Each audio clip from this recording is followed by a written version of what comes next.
Bahkan sampai pertengahan tahun 2022 ini, APBN juga surplus 106 triliun rupiah.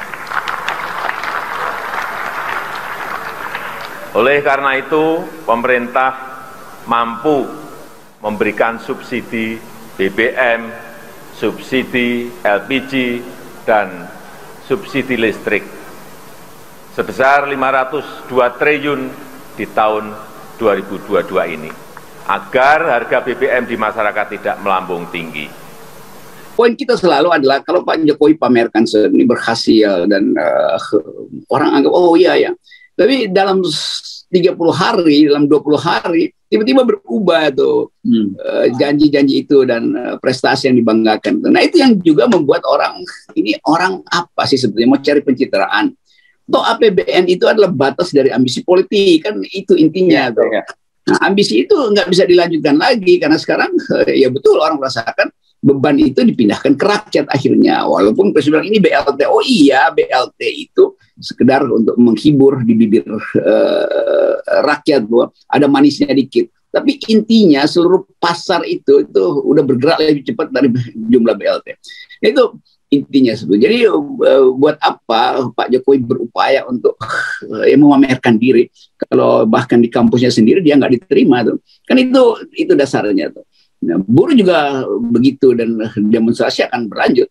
Jadi kebohongan Pak Jokowi itu memang terlihat jelas dalam 1 bulan udah berubah pikirannya. Kami punya uang, kami masih bisa subsidi, bahkan nggak usah takut ada rezeki nomplok dari komoditas itu.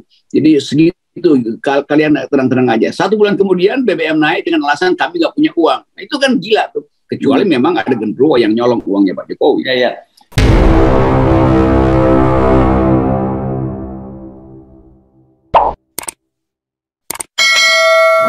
Halo Bung Rokis, ini dalam beberapa hari ini ya, saya kira mulai tanggal 16 kemarin itu kita banyak sekali ya dapat kiriman video pidato Pak Jokowi pada biasa itu sidang tahunan MPR ya kalau nggak salah seperti itu ya di menjelang tanggal 17 Agustus. Ya, ada nota keuangan, macam sidang gabungan gitu. Pak Jokowi kan pidato 2 kali. Ya, tanggal 16 dan itu kita kemudian publik mengingatkan karena pada waktu pidato itu Pak Jokowi itu dengan penuh percaya diri gitu ya, bahwa semuanya itu baik-baik saja semua dan bahkan mengungkit keberhasilannya dia diterima sebagai juru damai, meskipun tidak menyebut juru damai ya, di situ diterima oleh Ukraina, diterima oleh Rusia begitu. Dan tapi yang paling banyak disoroti adalah soal bahwa APBN surplus dan kemudian masih bisa mempertahankan subsidi BBM. Tapi ternyata nggak sampai sebulan kemudian subsidi BBM itu kan dicabut gitu. Tapi sebelumnya kita ajak duluan dan kita nonton sebentar ya apa yang disampaikan oleh Pak Jokowi. Bahkan sampai pertengahan tahun 2022 ini, APBN juga surplus 106 triliun rupiah.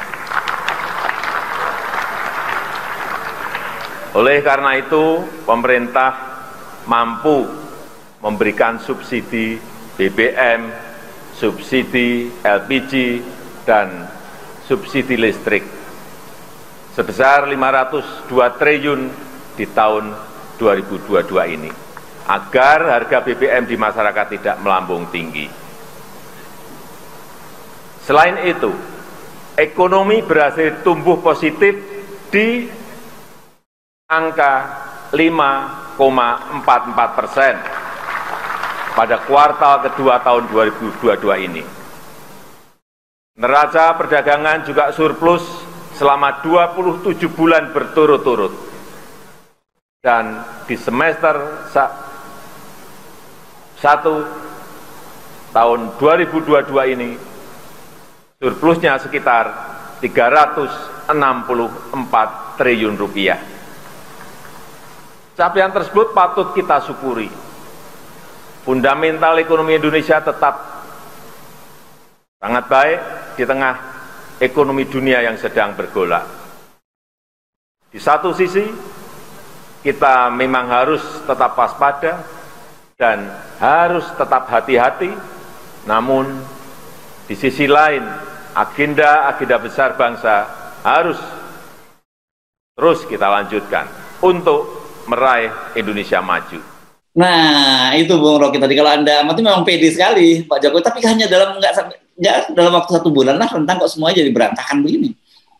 Ya pasti berantakan karena anggaran yang tadi itu 5,2 triliun yang dianggap surplus kita masih bisa biayai, dalam 1 bulan dia udah hilang tuh. Artinya dicolong sama genderuwo. Jadi masuk akal juga tuh APBN jadi kosong gitu kan. Tapi poin kita selalu adalah kalau Pak Jokowi pamerkan ini berhasil dan orang anggap oh iya ya. Tapi dalam 30 hari, dalam 20 hari tiba-tiba berubah tuh janji-janji itu dan prestasi yang dibanggakan. Nah itu yang juga membuat orang ini orang apa sih sebetulnya mau cari pencitraan. Toh APBN itu adalah batas dari ambisi politik, kan itu intinya. Ya. Nah, ambisi itu nggak bisa dilanjutkan lagi karena sekarang ya betul orang merasakan beban itu dipindahkan ke rakyat akhirnya. Walaupun Presiden bilang ini BLT, oh iya BLT itu sekedar untuk menghibur di bibir rakyat bahwa ada manisnya dikit. Tapi intinya seluruh pasar itu udah bergerak lebih cepat dari jumlah BLT. Itu intinya sebetulnya. Jadi buat apa Pak Jokowi berupaya untuk memamerkan diri kalau bahkan di kampusnya sendiri dia nggak diterima tuh. Kan itu dasarnya tuh. Nah, buruh juga begitu dan demonstrasi akan berlanjut. Jadi kebohongan Pak Jokowi itu memang terlihatnya jelas dalam 1 bulan udah berubah pikirannya. Kami punya uang, kami masih bisa subsidi, bahkan nggak usah takut ada rezeki nomplok dari komoditas tuh. Jadi segitu kalian tenang-tenang aja. 1 bulan kemudian BBM naik dengan alasan kami nggak punya uang. Nah, itu kan gila tuh. Kecuali memang ada genderuwo yang nyolong uangnya Pak Jokowi. Ya. Ini saya buka lagi ternyata nggak sampai 1 bulan Bung Rocky. Jadi udah jangan ditambah-tambahin. Nggak, supaya lebih akurat. Jadi pidato itu tanggal 16 ya. Pidato yang disaksikan tadi 16. Dan kemudian resminya solar dan Pertalite naik itu pada hari Sabtu tanggal 3 September. Jadi saya kira cuma hitungan setengah bulan lebih beberapa hari gitu. Jadi sudah berubah banget gitu. Maksudnya Pak Jokowi langsung kasih klarifikasi beginian bahwa memang salah hitung. Nah, udah itu artinya oke, ada akuntansinya buruk gitu. Dan salah hitung itu sama mungkin seperti Anies salah hitung tapi dipanggil KPK gitu kan. Padahal bukan kesengajaan. Jadi hal-hal yang simpel yang orang anggap ya mau diapain lagi tuh, kapasitas beliau memang cuma segitu tuh. Jadi dia nggak ngerti apa fungsi APBN sebetulnya kan. Sehingga dia langsung pamer lalu tiba-tiba dalam 16 hari bolong kan. Itu lucu aja, kita mau kritik kita ya susah karena Pak Jokowi kan punya kemampuan untuk mengatakan ya udah tahu ya kok tanya saya tuh kenapa bolong. Jadi udahlah itu satir Pak Jokowi udah kita terima aja. Walaupun satir itu akan menurunkan elektabilitas PDIP sebagai partai pendukung. Kan yang kena setiap kebijakan buruk Pak Jokowi itu nggak ada efeknya lagi pada Pak Jokowi karena dia nggak mungkin lagi jadi presiden tuh. Efeknya justru pada PDIP. Kan musim PDIP itu kesel sama Pak Jokowi bukan pada Pak SBY. Kebijakan Pak Jokowi pasti menurunkan elektabilitas PDIP. Dan di dalam statistik elektabilitas PDIP turun pasti oposisi naik tuh. Demokrat, PKS ada dalam posisi itu naik tuh. Jadi kecemburuan statistik itu sebetulnya disebabkan justru oleh kebijakan yang tidak konsisten dari Pak Jokowi. Nah mestinya Pak Hasto omelin Pak Jokowi. Kenapa Pak Jokowi dalam 15 hari berubah pikiran sehingga SBY harus turun gunung dan itu berarti membahayakan elektabilitas PDIP? Kan begitu. Jadi kita mesti lihat paket berpikir begitu. Nah, partai-partai atau politisi nggak punya paket berpikir ya jadi baper. Ya.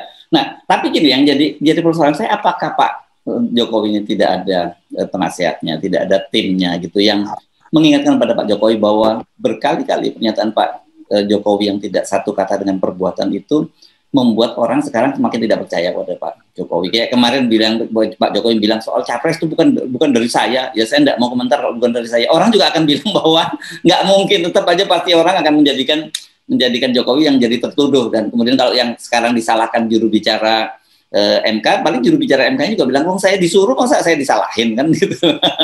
Ya gitu-gitu. Dan kita lihat bagaimana narasi-narasi itu akhirnya tabrakan satu sama lain. Kalau Pak Jokowi bilang bukan dari saya, Lalu dia mesti cari tahu dari siapa kalau begitu. Yo, yang menginginkan saya wakil presiden itu adalah mahasiswa. Ya mahasiswa pasti bilang nggak mungkin, gue nggak menginginkan lu jadi apapun, kira-kira begitu kan. Ya buruh, kaum buruh, ya buruh juga lagi demo supaya presiden cepat-cepat selesai masa jabatannya. Jadi presiden mau lempar handuk tapi nggak tahu siapa yang akan nangkap handuk itu kan. Ya kalau dia nggak bisa tahu siapa yang akan nangkap, ya dia mesti lempar handuk buat dirinya sendiri itu. Jadi kan publik ini selalu menunggu reaksi presiden, dan ternyata presiden terjebak juga. Lalu dia mulai bilang itu bukan saya. Kalau 3 periode juga bukan saya. Kalau musyawarah rakyat juga bukan saya. Terus ngapain Anda ada di situ terus kan begitu kira-kira kan. Jadi hal yang ya kalau kita bikin analisa psikologi ini, Pak Jokowi nggak punya yang biasa disebut pola sentral dalam cara dia berpikir atau cara dia mengatasi masalah. Dia bisa dengar dari mana aja, lalu ada usulan yang memungkinkan dia untuk menikmati lagi kejayaan politiknya, dia iyain. Begitu isunya langsung menghajar dia denial.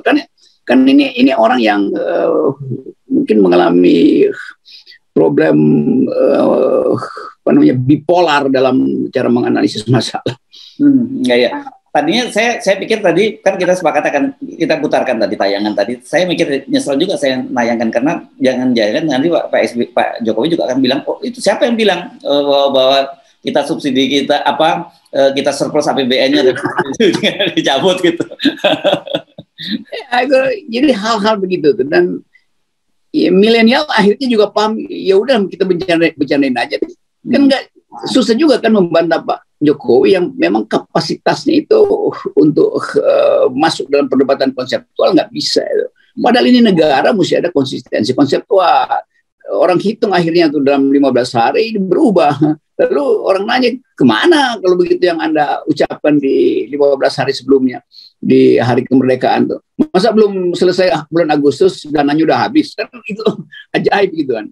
Nah keajaiban itu menunjukkan bahwa memang di istana tadi nggak ada penasehat, dan mungkin orang yang beri nasihat juga malas kasih nasihat presiden. Atau presiden akan singkirkan nasihat itu tuh demi sensasi yang dia ingin segera dapat tuh.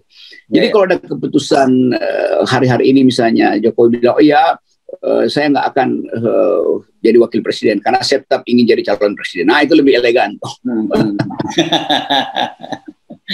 Oke, tapi realitasnya sekarang ini viral banget karena saya kira Anda sendiri pasti juga dikirimin tuh ya, itu baik status media sosial, video-videonya kemudian diubah dalam jadi TikTok dan sebagainya soal pidato Pak Jokowi di depan DPR itu. Nah, kan tapi buat kita ini kan semakin yang membuat kita adalah satu memprihatinkan. Ada 2 keprihatinan setidaknya yang saya lihat. Satu, bahwa betul apa yang dikemukakan oleh para profesor di UGM itu, profesor di berbagai perguruan tinggi, bahwa kita ini krisis kepemimpinan, nggak ada pemimpin yang bisa kita percaya lagi. Yang kedua, ini akibat dari itu tadi kan beban publik yang sekarang terasa berat sehingga memicu demo yang masif di berbagai daerah. Ini akan berlanjut dan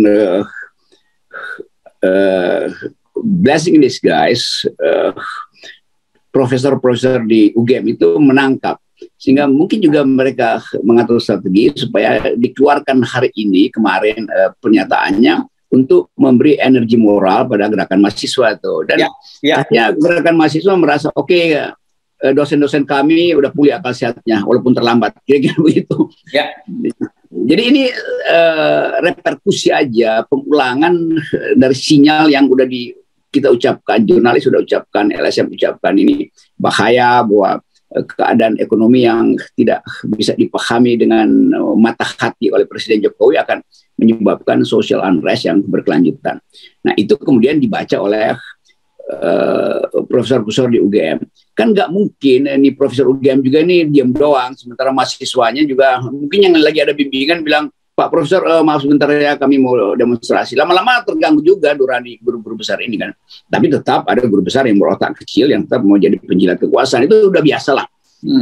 Yang justru luar biasa adalah, dan ini saya kasih pujian, di tempat utama, tempat paling strategis Pak Jokowi itu di ASU, yaitu UGM, akhirnya mereka berbalik arah tuh. Itu betul-betul satu pemberontakan etis yang mereka ambil risiko loh. Oh, kita pasti akan dibully nih. karena dianggap UGM lah yang jago-jago Jokowi. Tapi teman-teman dosen ini, guru besar ini ambil risiko bahwa demi demokrasi mereka tidak boleh lagi jadi penjilat Presiden Jokowi. Itu satu sikap eksistensial yang sangat bermutu. Dan kita memuji tindakan etis dari guru-guru besar di Jogja dan berharap supaya di seluruh kampus itu ada semacam Jogja kembali gitu. Ya. Saya kira itu kan menarik ya sejak awal ya. Satu, bahwa ada guru-guru besar UGM yang berani bersuara seperti itu, kembali menyuarakan akal sehat. Kedua, dia mengumpulkan guru-guru besar lain dari perguruan tinggi lain. Dan yang ketiga, memilih tempatnya itu di UGM. Saya kira itu pasti sebuah simbol yang sudah mereka pikirkan masa-masa itu. Ya, sebetulnya simbolnya itu kalau kita tafsirkan secara lebih konkret, Pak Jokowi jangan masuk lagi ke UGM ya. Pak akan kotori kami itu. Reputasi kami udah jelek, jangan dijelek-jelekkan lagi itu dengan inkonsistensi dari Bapak. Kira-kira itu sinyal buat Pak Jokowi itu. Dan sinyal yang paling keras adalah membakar jaket alma mater. Itu pertanda kemarahan sebetulnya bahwa kita malu karena itu kita bakar. Siapa yang mesti malu? Ya mestinya orang yang tadinya mereka lulukan, itu Presiden Jokowi itu kan. Itu sebetulnya yang harusnya PDIP juga bersikap begitu tuh. Katakan aja bahwa kami memang menyesal selama 7 tahun ini salah menempatkan kader, kan gampang kan? Itu pasti elektabilitas PDIP naik itu. Mengakui bahwa salah menempatkan kader. Bukan salah memilih kader ya, kalau pilih memang dari awal cuman itu pilihannya memang. Tapi salah menempatkan kader itu. Dan sejarah memang akan bilang bahwa PDIP dalam 7 tahun salah menempatkan kader. Apa faktanya? Buka statistik pertumbuhan ekonomi, buka statistik tentang indeks demokrasi, buka statistik tentang intoleransi yang masih merajalela. Jadi semua itu ada dalam catatan media massa. Ya, dan saya kira itu penting juga beri catatan juga, bukan hanya Pak Jokowi yang menyampaikan pidatonya, tetapi yang memberikan applause. Karena kan kalau kita tadi dengar pidato Pak Jokowi tadi diberi applause secara gegap-gempita oleh anggota MPR. Ya biasa lah itu, mungkin memang gak ada applause tapi diedit aja dia kasih applause. Ya tadi itu resmi loh, itu dari channelnya Setpress YouTube loh tadi itu Bung Rocky. Ya apalagi kalau dari situ kan itu udah pasti disiapkan. Itu bisa aja kan kayak stand up comedy nggak lucu tapi ditepuk-tepukin kan. Oh oke. Iya bisa dibikin diedit lah kira-kira. Tapi faktanya memang Pak Jokowi udah gagal tuh, dan reaksi Pak Jokowi bahkan mesti bereaksi terhadap pencalonan cawapres kan dia diam aja sebetulnya kan. Jadi dia bereaksi itu pertanda dia punya kerisauan terhadap masa depannya sendiri tuh. Lalu mulai sekarang defensif. Oh itu bukan saya itu. Nah pada saat yang sama Ibu Mega juga mengintai sampai di mana sih bisa bertahan nih Pak Jokowi untuk membalelo dari PDIP. Ya itulah. Dan kita sebetulnya senang melihat ada tontonan yang semacam ini. Walaupun dangkal, tapi ya udah hibur-hiburan kecil lah. Ya, oke. Baik, terima kasih Bung Rocky. Dan seperti kita kawal dengan 0%. Ini harus kita pastikan terus. Di sini mulainya nih kekacauan. Oke. Thank you. Yes.